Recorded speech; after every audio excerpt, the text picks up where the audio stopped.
Of course, March is Reading Month, and where better to kick that off than right here at East Lansing Public Library. That's why we're here with Jillian, who's going to tell us that there's a lot more than just books to check out this March. How are you this afternoon? Doing great. It's great to see you. Great to see you again, too, as well, because there's so many different selections, so many different displays. But today, we're going to talk about a lot of the great events that you have going on right here at East Lansing Public Library. So tell us, what can we do to get started? Oh, well, March's Reading Month is really important to us here at East Lansing because we think it's very important to emphasize that you can read at any age for your own interest, for your own time, and it's really important to demonstrate that for all ages. So that's part of what we believe in for March's Reading Month. So part of that, we have our local legends story time. First time we've done this. We're having local celebrities, folks from the fire department, police department, local city government, and different entities in the area come in and share a story for toddler and preschool story times. So they're going to come and participate as part of our story time. The kids get a chance to learn more about their community and meet people in it, and likewise for the adults. So we're very excited about that. Really excited about that too, because especially on Studio 10, we've really been hitting on how literacy is important,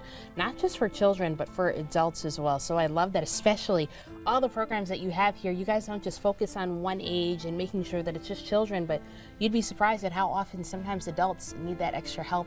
They need that extra step, and they need a community to do it with too. Yeah, we're really glad to be able to provide that. So it's just a lot of fun. Exactly. And it's also Women's History Month too. It is. So talk to us about how we are making sure we're knowledgeable and we understand a lot of the contributions that women have given to our society. Well, all of our story times are emphasizing women. So all of our stories either have a women illustrator or author. We are emphasizing different parts of women's history. A few years back, I want to say it was just a couple, but there was a girl in the news who had been teased really heavily for being really interested in bugs.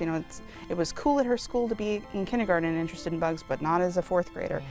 And she and her mom wrote to a whole bunch of different scientists, many of whom are women who study insects, entomologists, and got all this information back and learned all about the kind of things that they do as full-time careers. And she learned oh, it's totally okay for me to love bugs. In fact, I could make this a living if I wanted to.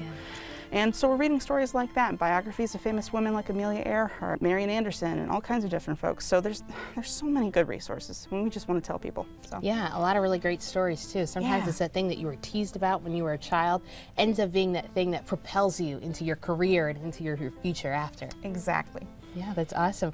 But we also have another event, a big favorite that is returning, and it's happening at the Lansing Mall. Tell us how we can put that on our calendars. Yes. Early Childhood Literacy Coalition, that's a group of libraries that are local to Lansing, are getting together to do our Early Literacy Celebration Day again at the Lansing Mall.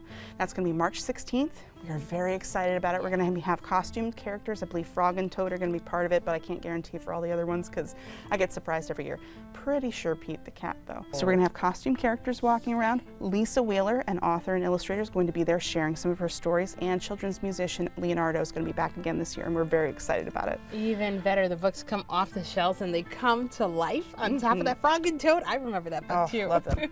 Love them. Well, this is a lot that you guys are doing, and this is just the month of March. There's a lot coming also in the future, so really quickly, tell us what we can keep an eye out for and our ears open for, and how we can mark that on our calendar. Sure thing. One last thing for March, though, and I know I have a lot of children's stuff. We also have a lot of book clubs and things for adults. We have Books on Tap, the Nature Book Club, Bird Club. There's all kinds of fun stuff going on. But I do want to make sure to let folks know that we have a Saturday story time starting this month on the 22nd. We're going to have that monthly. But stuff that's coming up, also exciting. So we have Books, Bites, and Bids coming up in April. That's our annual fundraiser program. Lots of fun, always something new to share there. Folks come from all over the community to participate. National Library Week, that's coming up in April as well.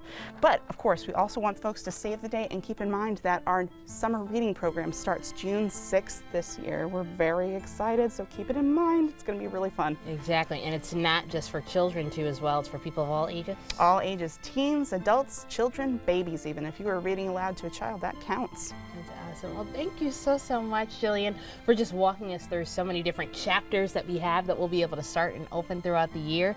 And again, March is Reading Month, but we're going to march into the rest of the year making sure that we're keeping these habits with us all year long. Yeah, thank you so much for coming, and thank you so much for letting us share this info.